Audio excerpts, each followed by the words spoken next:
This is Tokyo, once a city of 6 You probably million remember this story. It's 1956.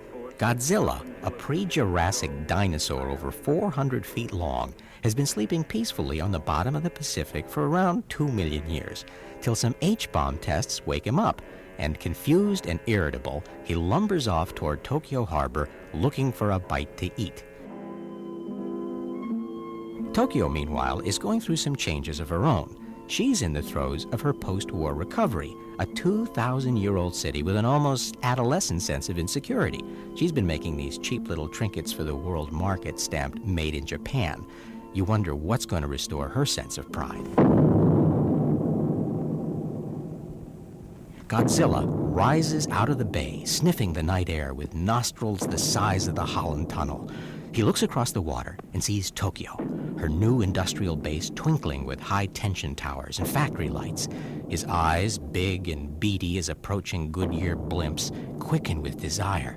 There's this gorgeous, shimmering thing laid out before him like one huge Saturday night. Their first touch is electric. Godzilla stumbles into her power lines and takes a hit of 500,000 volts. With jaws like his, you can't exactly smile, but you get the feeling he kind of likes it. Remember, he's been out of circulation for 2 million years. In his hands, Tokyo's buildings crumble like inhibitions. Trains derail and run through his fingers like dark tresses of unbound hair. Huge flames shoot from his leathery lips. Nothing can stop him. Exploding gas tanks light his way. Artillery shells tickle his back. Till, sated at last, he stumbles back into the harbor around midnight, combing what's left of the Japanese Air Force out of his hair. The people of Tokyo, of course, are completely distraught. For the past 4 hours, their gross national product has been in Godzilla's hands, and they don't like his touch. Even when he tries to step back, it's usually on top of some corporate office building. The city elders decide that Godzilla's interest in Tokyo can't be allowed to deepen. A few men of science counsel restraint, but they're quickly silenced. Godzilla's gotta go. Enter Dr. Sarazawa. The good doctor, who for some mysterious reason wears an eye patch, has stumbled onto a substance that when dropped like an Alka-Seltzer in water starts fizzing and reducing all aquatic life to chowder.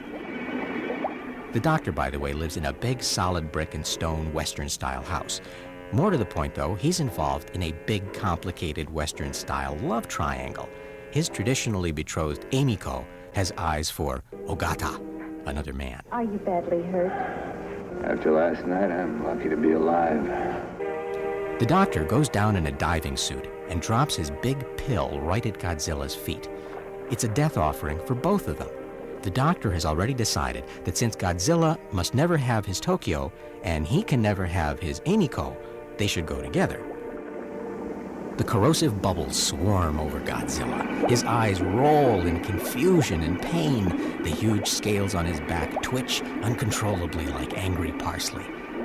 Like all great movie monsters, Godzilla's death throes are disquieting.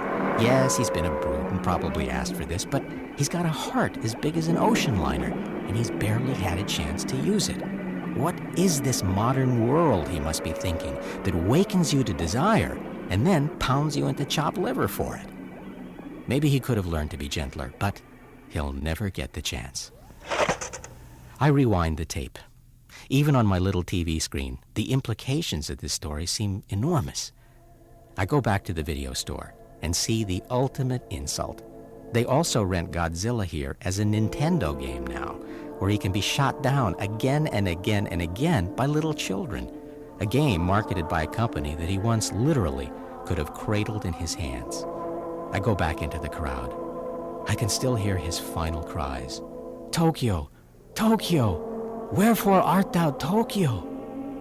Could it be she never really cared?